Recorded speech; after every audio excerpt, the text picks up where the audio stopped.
Le livre du ciel, tome 11, 3 avril 1915. La divine volonté est pour notre âme ce que le ciel et le soleil sont pour notre corps. Mon toujours aimable Jésus continue de venir de temps à autre, mais sans changer d'avis au sujet des châtiments.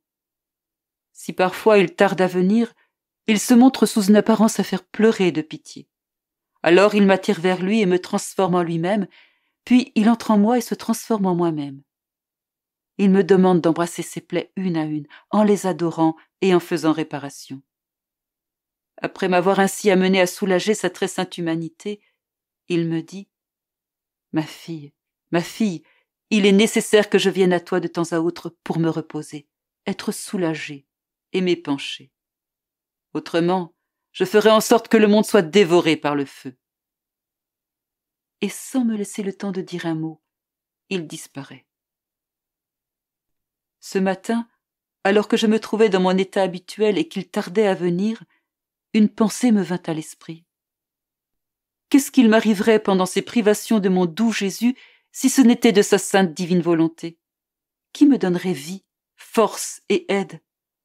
Ô sainte divine volonté, en toi je m'enferme, à toi je m'abandonne, en toi je me repose.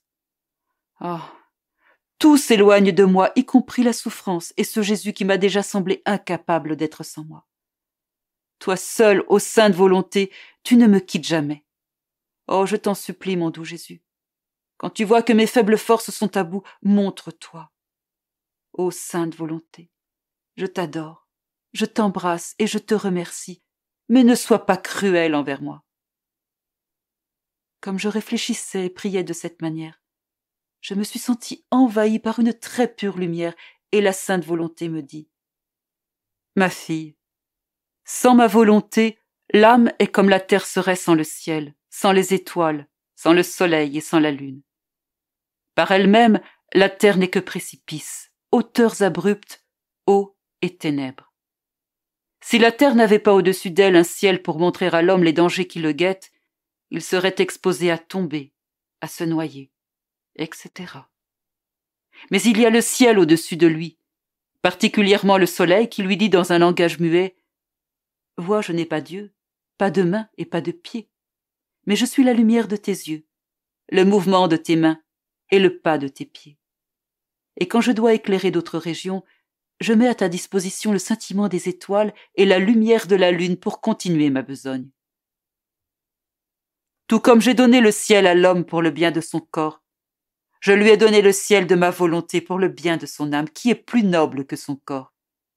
Car l'âme aussi connaît ses difficultés, passions, tendances, vertus à pratiquer, et ainsi de suite. Si l'âme se prive du ciel de ma volonté, elle ne peut que tomber de péché en péché. Les passions la noient, et les hauteurs des vertus se changent en abîme. Par conséquent, tout comme la terre serait en grand désordre sans le ciel au-dessus d'elle, l'âme est en grand désordre sans ma volonté.